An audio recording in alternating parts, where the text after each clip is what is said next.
Welcome to Straight White American Jesus. My name is Brad Onishi. I am Associate Professor of Religious Studies at Skidmore College. And I am really excited to be having our conversation today with Dr. Samuel Perry. Just a little pretext here before I give you his full bio. For those of us who are in the kind of like studying the religious right, evangelicals, Protestantism in America, you go to conferences, you're on Twitter. For those of us who are in that space all the time, you need to know that for like a year and a half, all of the whispers and anticipation have been basically about Sam's and his co-author Andrew Whitehead's book that's coming out. So the book is Taking America Back for God. Every conference you go to, every time you're on Twitter, you talk to someone, they're sort of like, pointing you to, oh, there's this new book coming out and it's really going to change the game when it comes to talking about Trump and why evangelicals are voting for him and why others are voting for him, what's happening in the country. So all that to say, thanks for joining me, Sam. It's great to have you. You are Assistant Professor of Sociology at the University of Oklahoma. You are also in Religious Studies and Gender and Women's Studies there as an affiliate faculty. You've written 3 books in a very short amount of time: Growing God's Family, The Global Orphan Care Movement and the Limits of Evangelical Activism, Addicted to Lust, Pornography in the Lives of Conservative Protestants, which I think both of those actually will be of great interest to our audience. And then the one we're going to talk about today, which drops on March 2nd, so just like about 5 or 6 weeks here, Taking America Back for God, Christian Nationalism in the United States. So thank you. Thanks for being here, Sam. Yeah, thanks for having me. This is going to be fun. So let's jump right into this because there's a lot to talk about. You were kind enough to let me kind of get a glimpse of the final draft of the manuscript of the book that's going to come out here in a couple of weeks. And I knew we were going to talk, and I knew we were going to have 30, 45 minutes. And it was one of those times where I really had to stop myself because I just kept highlighting everything and wanting to sort of say, oh, I can't wait to ask him about that. So let me start here. In my view, your book offers a fresh perspective on a 3-year debate. For 3 years, a lot of us have been asking why religious conservatives voted for Donald Trump. We wanted to know why they continue to support him, even amidst scandals and lies and Stormy Daniels and everything from the election till now. Dan and I really started this show to help people understand that. We really wanted to sort of talk about the history of evangelicalism, its culture, its politics, and give people an idea. But, we're just one part of what's become an industry, right? There are podcasts, articles, pundits. Everybody is trying to answer this question. However, with all that going on, you and your co-author, Andrew Whitehead, who's at Clemson, offer a really compelling framework for understanding why religious conservatives, both evangelicals and others, which we'll get to, support Donald Trump. And so I just want to say, can you just give us an intro to your thesis? Let me put it this way. Why is it not complete to say that white evangelicals support Trump because he gives them an audience, and the way to understand why Trump's in the White House is just 81% of white evangelicals, and that's all we need to talk about when it comes to religion and politics? Like, why is this a bigger conversation? So a few years back, we started to study this phenomenon of Christian nationalism before Trump ever came on the scene. And so we got a hold of some data from the Baylor Religion Surveys, and we put together an index, and we were fascinated with how white Christian nationalists, people who believe that America has been, should always be distinctively Christian.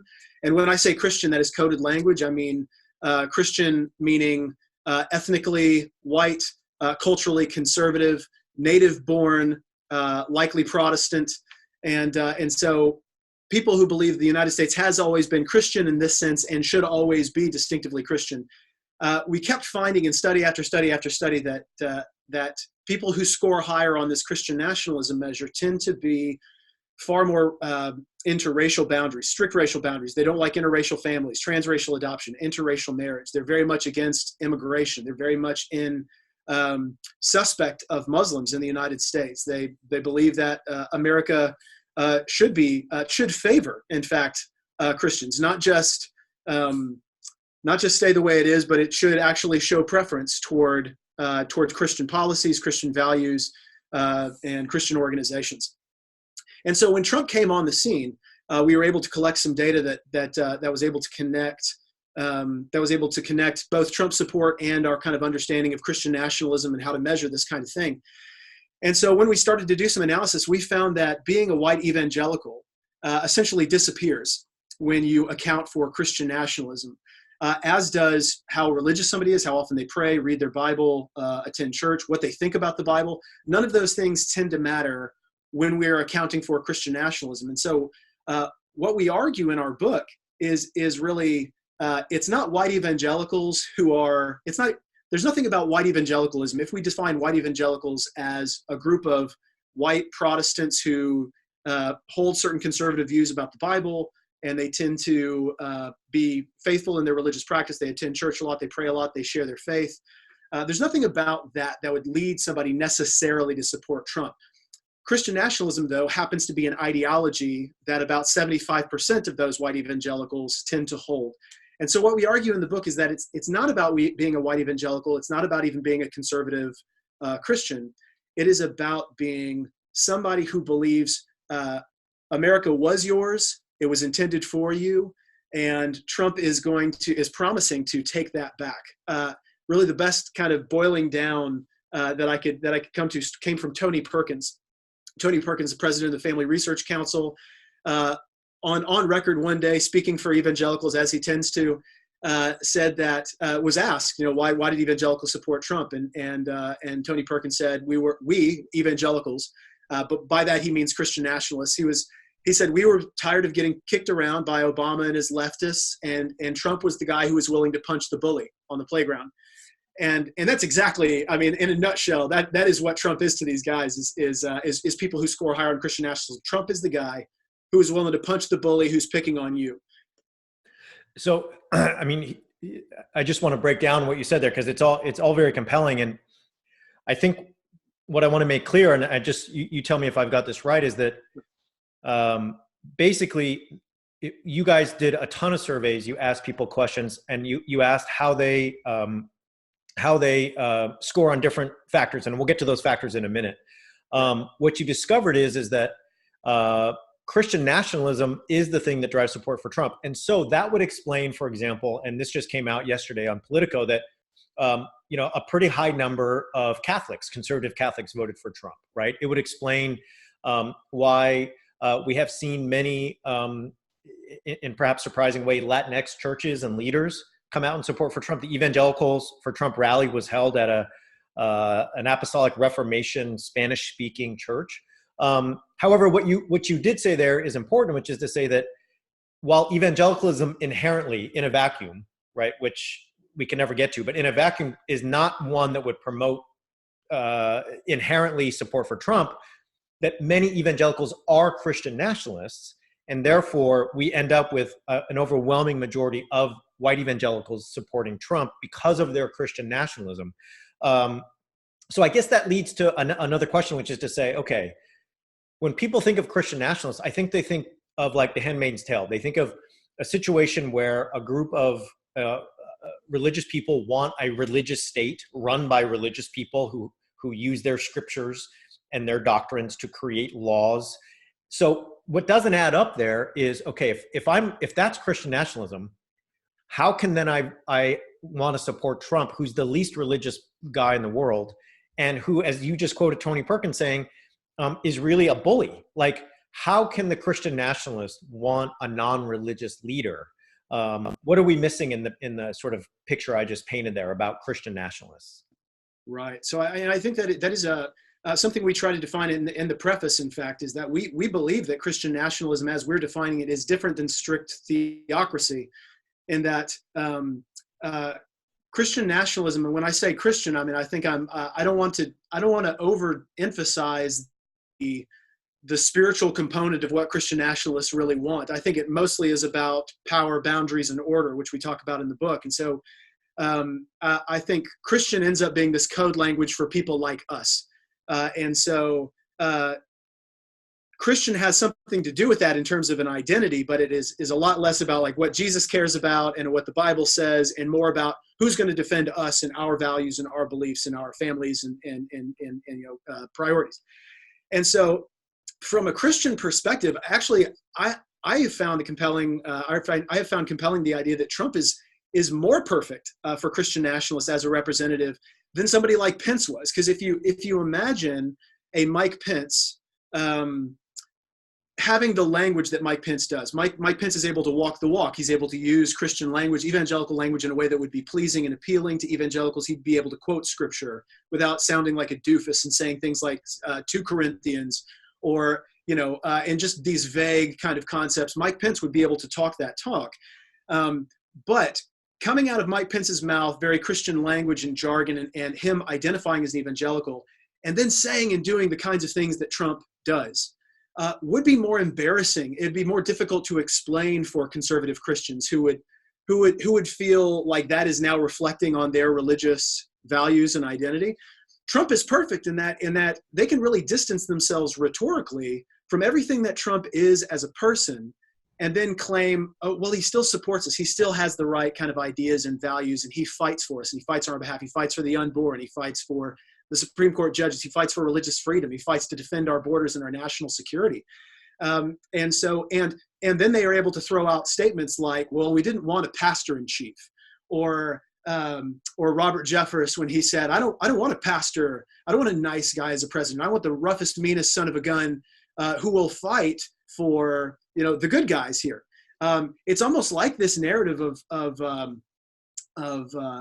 only thing that stops a bad guy with a gun is a good guy with a gun, and Trump is the kind of controlled violence that they think will, they're not against violence, they're against this violence against them, right? Like, and so it's Trump is the good bully who picks on the bully who's picking on you. And so in that sense, Trump is the perfect, that the fact that he is irreligious, the fact that he has sex with porn stars and pays them off, the fact that he is a Twitter troll par excellence, right?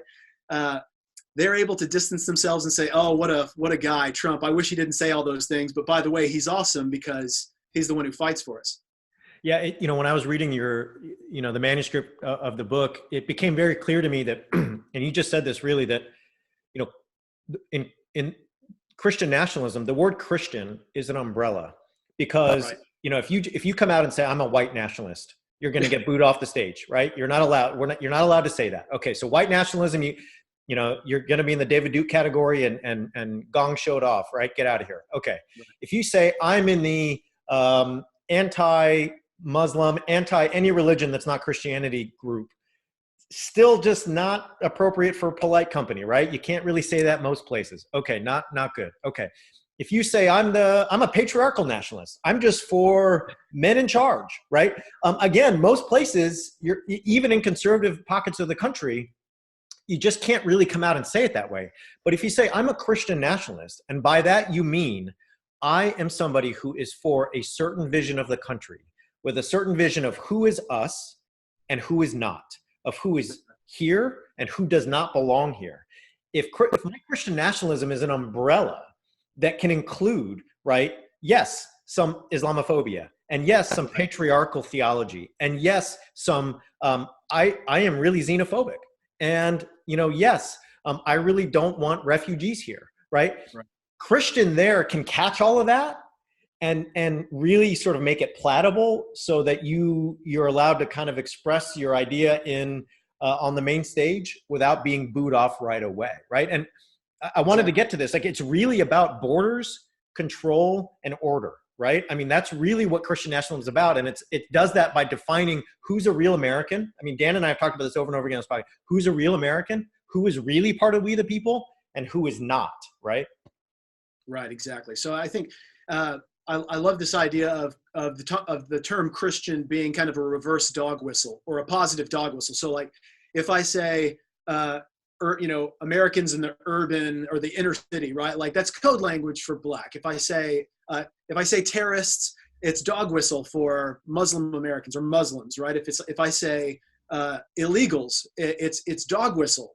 And if I say Christian to the same population, it is code language for people like me. And who are people like me? It's people who look like me, believe like I do, value the same things, and all of those things happen to be connected with some kind of problematic ideology that sees everything in the sense of threats to our way of life, and how can I make sure that we protect and defend that way of life. And so, what we do in the book is we break that down into power, boundaries, and order.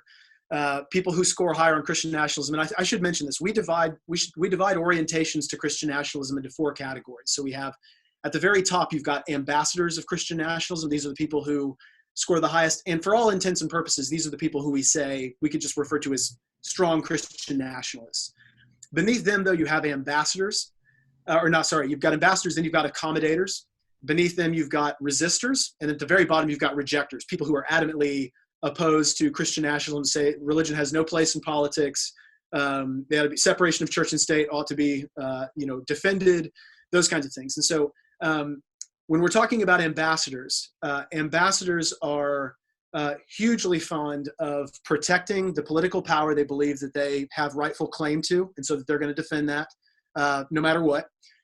Defending boundaries and making sure that they can raise the drawbridge when they want to, and order, a certain kind of social order in which everybody knows their place.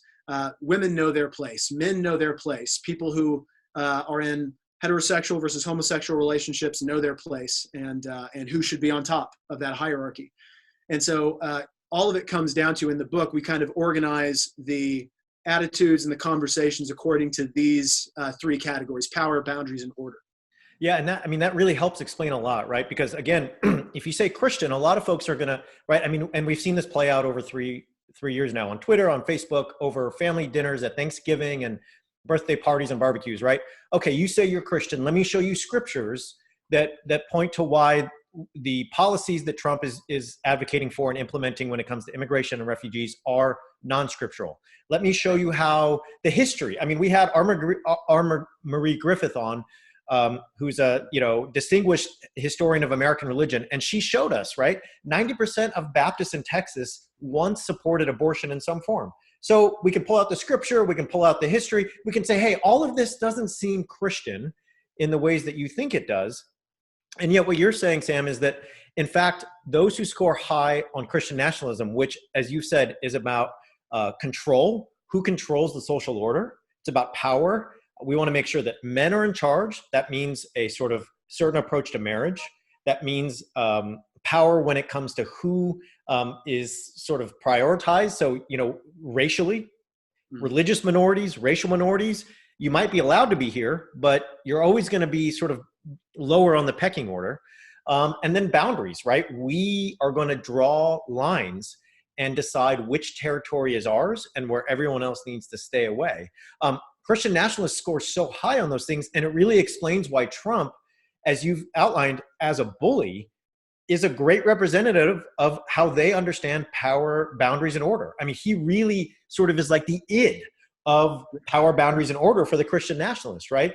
And I was going to save this for later, but I think this helps us understand an issue that some people might be thinking about, which is abortion, right? So you might be saying, okay, you're a nationalist. You think that white Americans and Christian Americans, or are should be prioritized, and you believe that there should be a certain kind of quote unquote traditional approach to marriage and gender, so that men are kind of like, we have a patriarchal kind of setup. So what about abortion? How does abortion rise to the level of like doctrine? I mean, we've talked about on this podcast that in many churches, abortion is almost like up there with the Trinity and the resurrection as a litmus test of whether or not you belong here. How does abortion play into the power, boundaries, order framework? Yeah, that's a great question. So I think there's two factors come into play. Neither one of them, I think, is particularly religious. I don't think the Christian nationalists that we spoke with, and we interviewed over 50 Americans, and a large proportion of those ambassadors of Christian nationalism, in combination with our survey data. And I would not frame how ambassadors talk about the abortion issue and how they reason about abortion in terms of them looking at the Bible and reasoning backwards, and saying, from the Bible, I believe that all human life. I mean, they're not imposing those kinds of rhetorics of like human life and valuable to God and the sanctity of these things. It tends to be mostly about it's an identity kind of thing. Like I think, like you said, identification with the Trinity, believing the Trinity, and believing in substitutionary atonement or something like that. It's saying that I would support abortion, or that like I could imagine like abortion being okay in these circumstances, is on par with saying I don't believe the Bible, or I don't believe in freedom, right? Like it's just about an identity kind of like something that I am supposed to affirm as somebody who is a card carrying, Bible believing, God loving American Christian. And the other thing I think has to do with the order, the order principle is the idea that why don't Christian nationalists affirm homosexual relationships? Why are they so adamantly opposed against transgender rights or women working outside of the home, which they are powerfully are in opposition to, right? Like very patriarchal. Matter of fact, in a separate study before the book even came out, before the book was even finished, we published in a second study that Christian nationalist ideology was the leading predictor that somebody holds traditionalist gender attitudes, that women shouldn't be in politics, that women should be in the home, and those kinds of things. And I think the abortion thing is similar in that it has to do with order. Like these kinds of things should not go on in the America that I love. And so if they shouldn't go on, then I want to arrange a world in which my world is ordered according to certain things are illegal, certain things are outlawed, and only the kinds of relationships and behaviors that I affirm can happen. Now, that isn't to say that, like, again, even though a large percentage of evangelicals tend to be Christian nationalists, that is not to paint all evangelicals with that brush and to say that many wouldn't reason from a kind of a priority of human life or a sanctity of human life kind of thing that they do find in the Bible. But in terms of the Christian nationalists that we are researching for this book, I think it has to do with identity and it has to do with order. Yeah, it's interesting to to think about Christian nationalism being that kind of indicator of approaches to marriage, approaches to transgender rights, approaches to, a concept, women working outside of the home, which for many folks listening is just going to, it's going to sound like a 75-year-old kind of issue, but one that, in certain parts of the country is still alive and well. And what it brings about for me is something I've talked a lot about on the podcast, which is to say that those who are part of fundamentalist religions like to reduce the world to binaries and then order the world according to those binaries, right? It makes, and it's really simplifying. If there is us and them, if there is here or there, if there is right and wrong, then the world is easy to make sense of. And all of the sort of blurring, bedazzling complexity and uncertainty kind of goes away. And for a lot of folks, unfortunately, that is attractive to the point that they're willing to say that I then value, things like, opposing gay marriage or opposing transgender rights because of I've ordered my world according to a binary, and this is how it works. This leads back to the thing of abortion. I remember reading on one page of the manuscript that a lot of it comes down to order. Like men want control. Christian nationalists want control over women's bodies. That the idea of women having the ability to control and decide about pregnancies, women having the ability to sort of express sexuality in a free and liberatory way is very scary. It really sort of like throws into doubt those nice, neat categories. The order of the world will be thrown totally out of whack if we have more than two genders, if we have different forms of marriage, and if women can sort of just decide and make autonomous decisions about their sexuality, their bodies, their pregnancies, all that stuff. It strikes me that we should probably stop here and just say, let me ask you this. What categories do Christian nationalists score high on, right? Are they Bible believing? Are they, if I said, Sam, what are the categories where if somebody scores high on these questions, I can sort of conclude that they're a Christian nationalist? What would those be? And then I guess a follow-up would be, who beside white evangelicals are showing up as Christian nationalists? Like who, because what your analysis does is it opens us up to say the Trump coalition has a little bit of support outside of white evangelicals, and those are who when it comes to your data. So I hope that makes sense. Yeah. Yeah.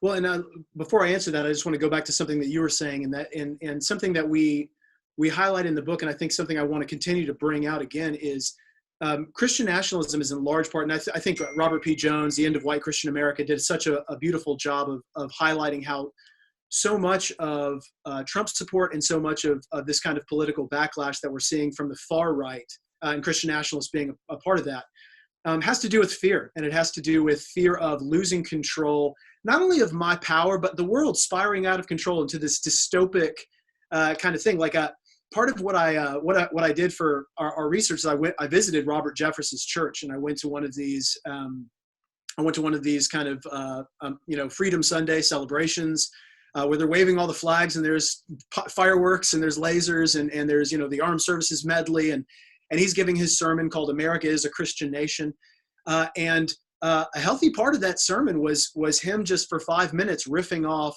and he's cherry picking these findings because I think data does not show that like crime is on the rise or like violent crime or those kind of but to hear Robert Jeffers describe what the contemporary American landscape looks like is you'd be scared to walk out the door, right? Like everybody is signing up for free sex and murder and drugs and abortion, and we've got to fight to take this back. It's because we have relinquished control to the seculars and the atheists and the infidels, and so it's so much. And that message resonated with his audience. I mean, they were standing ovation, applause for what he was talking about. And there's so much of the Christian nationalism narrative that is activated by fear, and it's activated by threat, and that's why. And we'll probably get to this toward the end. Christian nationalism in some ways statistically is on the decline just because fewer and fewer people by survey would affirm, the United States, the federal government ought to declare the United States a Christian nation. Like maybe fewer and fewer people declare that like on a survey and just kind of quiet times. But when that is activated by fear, when there is a threat of either the other party getting in power or a war or some kind of huge terrorist attack like 9/11, that narrative is always there to be reactivated by somebody like Trump, who says, wouldn't you love it if America was yours again? Wouldn't you love it if we just, took this back from all of these people who are taken away from you? So yeah, I think that's the narrative of fear is just, you can't talk about Christian nationalism without talking about this fear of disorder, fear of power. Yeah. Okay. So who are Christian nationalists and kind of what's going on here? So let's just talk about ambassadors. So ambassadors being this kind of upper quartile of people who score on our Christian nationalism scale. When we're talking about ambassadors, it's important to point out that only about 55% of ambassadors are evangelicals. So just over half of people who score the highest on our Christian nationalism measure are evangelical Christians. 20% are Catholics. Over 10% are mainline Protestants, so liberal Protestants still score that way. About 10%, a little less than 10% are Black Protestants, but that means something different to Black Protestants. So what we have found, and we've published a study recently on this, is when Black Protestants answer the same questions that white evangelicals do on Christian nationalism, they mean different things. When a white evangelical says Christian and points to Christian nation kind of rhetoric, they mean for us, they mean for like, let's defend the things that we value. When a Black Protestant typically appeals to America's Christian heritage or America's Christian identity, it's an appeal to justice. It's an appeal to like the higher principles that America should be about, rather than take America back from all these people who are kind of wrestling it away from us. So it means something completely different. But go ahead. Just real quick on that point. I mean, which is something that is true when it comes to Scripture, right? I mean, Yes. Dan and I have talked about on this show quite often that if you put surveys in front of, and this is typical, it's not unanimous, but if you put surveys in front of Black Protestants and white evangelicals, a lot of them will mark the same boxes when it comes to certain approaches to Scripture, certain doctrines, certain beliefs about Christianity and the Bible and all that stuff. And yet it almost seems like they're referencing two different bodies. It's like they're two different texts, two different histories. And somehow, and it's like you're doing long division and you both did it completely different ways, but you both got the same answer. And so anyway, all that to say that, I mean, that makes a lot of sense to me. And it's something we have talked about in the past. So. Yeah. Well, and I think Phil Gorski, who is a comparative historical sociologist at Yale and somebody whose historical research we've drawn on a lot for the book, points out, I mean, kind of the biblical kind of roots and metaphors and messages for, say, civil religion that like Black Americans, Martin Luther King Jr., Frederick Douglass would appeal to, versus Reverend Barber, or Reverend Barber, they would appeal to that parts of Scripture versus, say, white Christian nationalists. Yeah. It all comes from different even parts of the Bible. So you've got minor prophets and people talking about justice rolling down like, a stream, versus parts of the Old Testament that talk about blood purity and not mixing cultures and conquest and military might and those kinds of things. And so different parts of the Old Testament resonate with different groups depending on what notes they want to have sounded in support of their case. In good old Romans 13 about submitting to the governing authorities and that kind of thing.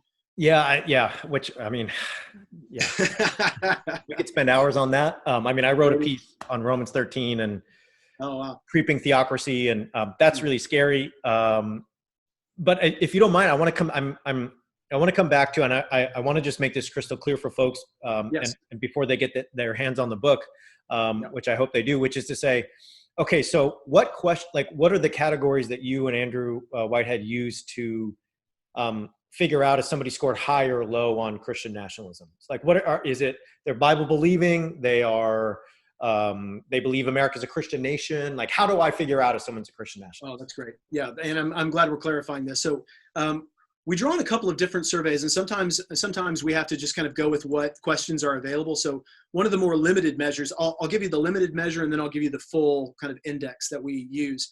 So one of the limited measures found in the General Social Survey, which is often thought of as the gold standard for kind of American public opinion research. And they basically just ask a question about how important do you think being a Christian is to being truly American? And you can answer not important at all the way to like very important. And we find that people's answers on that question really map on very, very well with the other things, even our more robust index of Christian nationalism. The people who score high over here score high over here, and so they're very much overlapping, as we kind of show in the book. In the Baylor Religion Survey, we're able to get our whole index in there. And so what we do is we have 6 different questions that we ask people to their level of agreement. And so all the way from strongly disagree to strongly agree. And also the 50 people that we interviewed for our study, with just in-depth interviews and open-ended questions, we had them go through that same survey. And so we categorized them on the basis of how they scored on this index. And so that these 6 questions are, the federal government should declare the United States a Christian nation. Federal government should advocate Christian values. Federal government should advocate a strict separation of church and state, which we reverse coded so that if you disagree with that, you want to see a fusion of the two. The success of the United States is part of God's plan, indicating that we believe that there's some special relationship between America and God. The federal government should allow the display of religious symbols in public spaces like 10 Commandments and the courthouse lawn, that kind of thing. Prayer in public schools. And I think that was the 6. I may be forgetting, but and so what we do is we combine these 6 measures to make a scale. And if somebody scores higher on that scale, we categorize them we categorize them according to quartiles. And so rejectors are the people who scored in the lowest quarter, ambassadors are people who scored in the highest quarter, and accommodators and resistors in the middle. Yeah, and so just to draw that out, so it seems as if in the book what you're able to show is that the folks who score high on those questions, America, the federal government should declare this the Christian nation. The success of the nation depends on God's plan and obeying God's laws, all that kind of stuff. If I score high on that, it seems what you're able to show is that there's a really good chance I also score high on things like I don't believe there's actually a problem with police brutality against African Americans, or I'm actually really I'm against transgender rights, or I do not support gay marriage. Like, it seems like the higher I go on the Christian nationalist scale, there's a correlation then with all these other social issues related to gender, sexuality, race, and so on and so forth, immigration, refugees, abortion, all the power, order, boundaries that we talked about earlier. So the higher on the Christian nationalist scale, the more I get a picture of actually how you're going to feel about a lot of other social issues. Is that sound right to you? Let me emphasize 2 things here. So, and this is one of the, I think, huge takeaways from the book that we want to continue to underscore. We were surprised, like, as quantitative researchers, I do a lot of qualitative research, but we also do quantitative research with surveys. And sometimes people publish a finding that is just barely a finding. I mean, like, the substantive influence of a particular factor on an outcome is minimal, and it just happened to be statistically significant, and you publish that. And something that we want to underscore in this book is Christian nationalism doesn't just happen to be a significant predictor of these things. most of the time, it's the most powerful predictor of these things. Like talked about with gender traditionalism a second ago. Christian nationalism is the strongest predictor after accounting for how often you read the Bible, how often whether you're a Republican, how often you go to church, your age, all those things. Christian nationalism is the leading predictor. How you feel about immigrants, how you feel about African Americans and police brutality, gun control. It is the leading predictor of these kinds of things. And so it not only happens to shape those things, it powerfully shapes those things. And so it's something that we would argue it has to be taken into account when we're considering public opinion and people's attitudes towards these things. And you can't just throw in white evangelical and assume you're getting it, right? Like you're assuming you're getting at the underlying thing. So that's one thing. So it's a powerful predictor. The other thing, and this blew us away when we kept on finding it over and over again, once we account for Christian nationalism, we find that how religious you are goes in the opposite direction most times. So I'll give you an example. You mentioned the police brutality thing. So we find that the more you affirm Christian nationalism, the more likely you are to believe that there's no inequality in how police treat whites and blacks. And the more likely you are to believe that police kill blacks because they're more violent than whites. I mean, a very overtly racist kind of views about like police brutality. So Christian nationalism goes up with that in a linear fashion. But once we account for Christian nationalism, the more religious you are, how often you pray, attend church, read your sacred text, it goes down in the opposite direction, right? Like being more religious actually makes you more progressive on that measure. Once we account for Christian nationalism, and we find that happens over and over and over again. If you remember in the book, I mean, it's that way on immigration, it's that way on Muslims, it's that way on racial attitudes, everything except gender and sexuality. When Christian nationalism goes up, religiosity goes the opposite direction in terms of its effect. And so, something we want to emphasize is that. There is for people who detest Christian nationalism and they feel like this is a scourge and this is something that we need to fight, and they don't happen to be very religious, like maybe people who have kind of either or they're secular Americans, they've never been interested in religion, or they're evangelicals or that kind of thing. You can actually find common cause with very religious people who don't happen to be Christian nationalists, right? Like they want the same things. Like it's not religion. It's Christian nationalism, which I would argue is pseudo-religion. It's fascism cloaked in religious language, right? Well, and there's a couple things I want to point out, and just some really great points you just made there. One is Christian nationalism does not necessarily mean higher level of religiosity, right? Yeah. So you might have certain beliefs or you might participate in a certain culture. It does not correlate to you reading the Bible more or you going to church 7 times out of 7 during the week. Right. So that's one. It really points back to what we said earlier, that the Christian and Christian nationalism is an umbrella for a certain vision of the American republic. Right. It's order, control, boundaries when it comes to gender, race, all that stuff.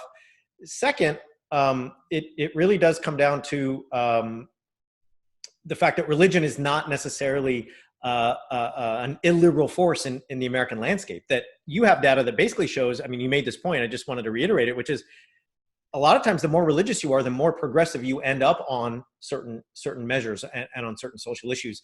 I do think that's an important point to make. I tell that to my students all the time, that religion is and has been a force of oppression in human history, American history.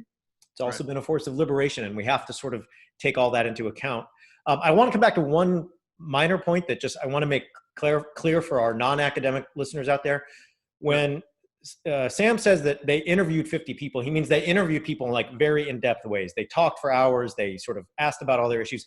They also sent out surveys to thousands of people. So don't turn this podcast off and think, oh, they just talked to 50 people and they made these like crazy conclusions. That's not the case. They talked to 50 people for hours and hours and hours.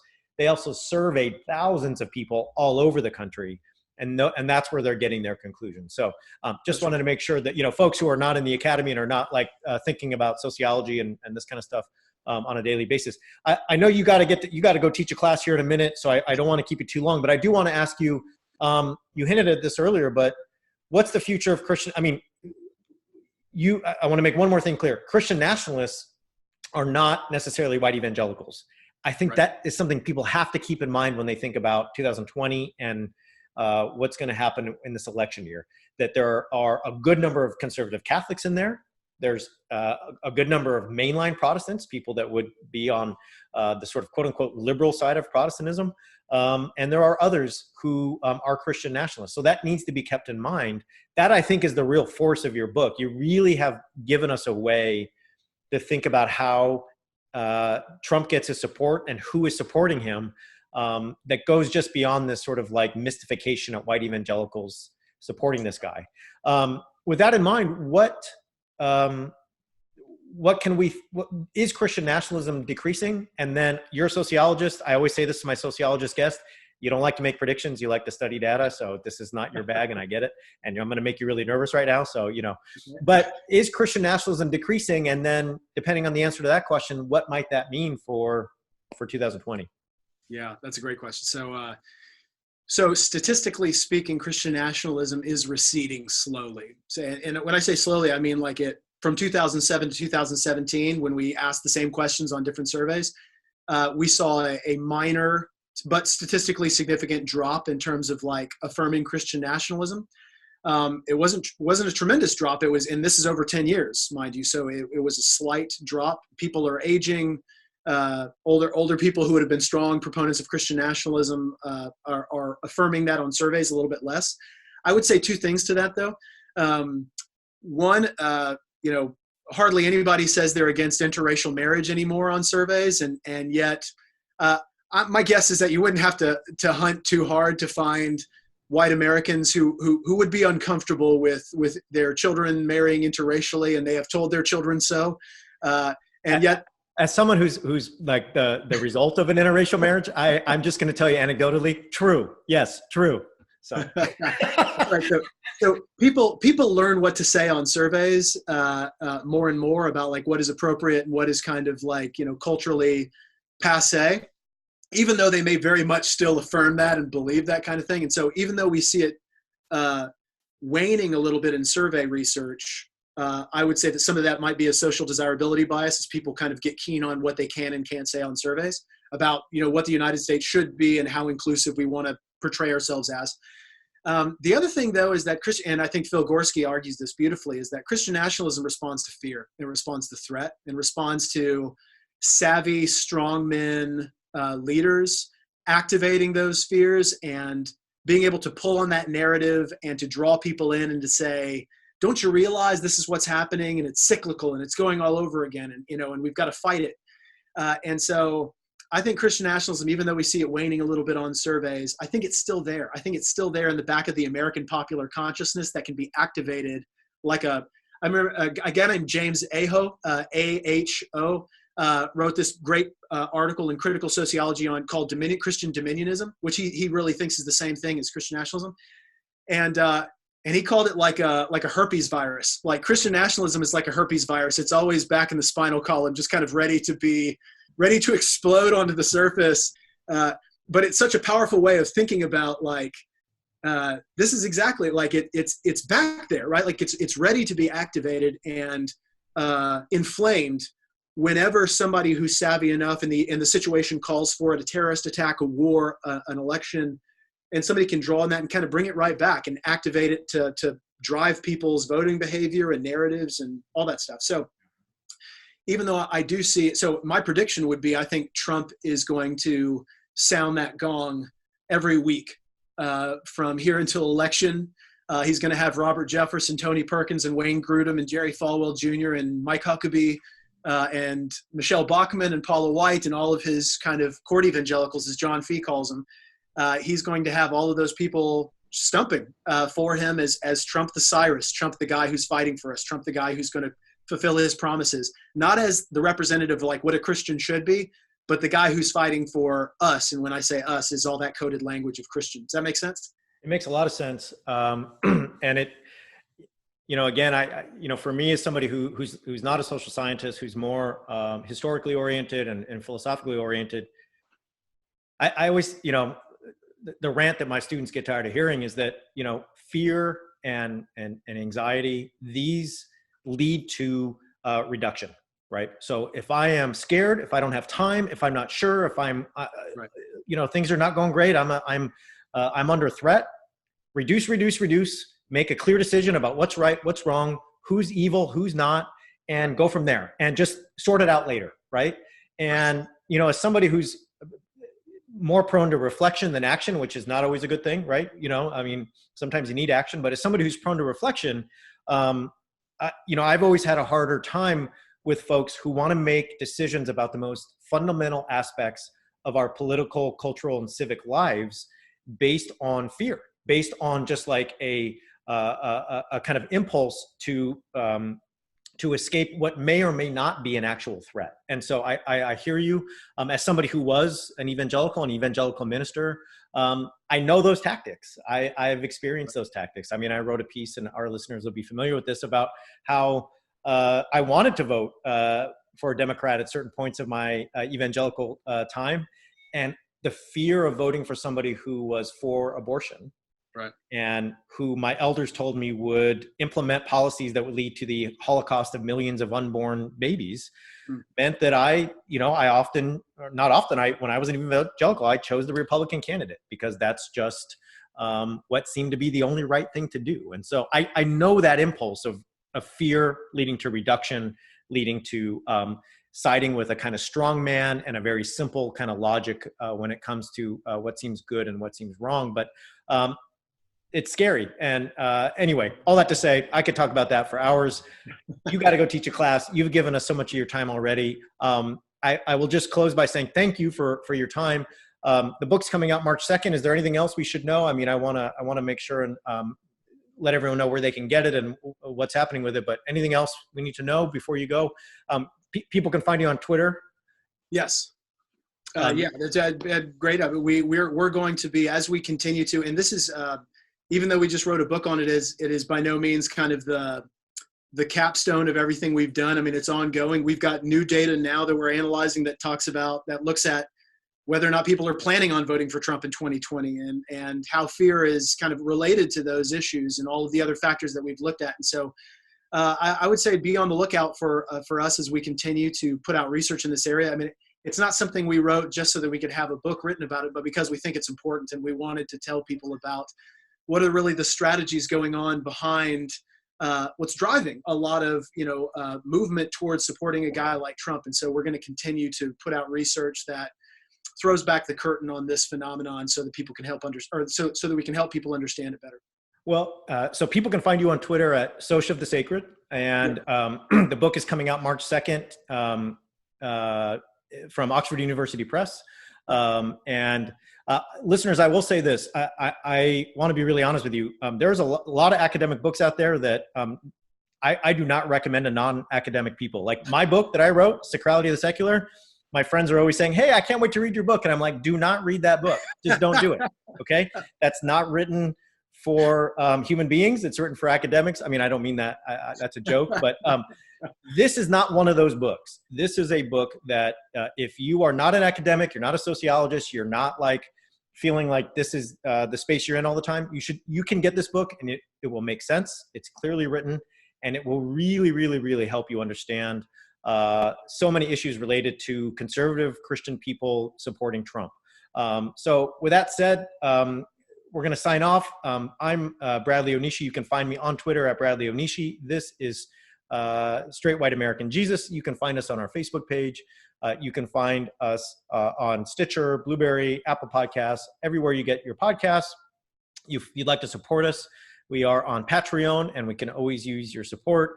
And we will be posting our episode today on both YouTube and on our audio feed. So if you're listening to this and you didn't realize we had a YouTube channel, you can go find us there. So with all that said, Sam, thanks so much for joining me. I really appreciate it.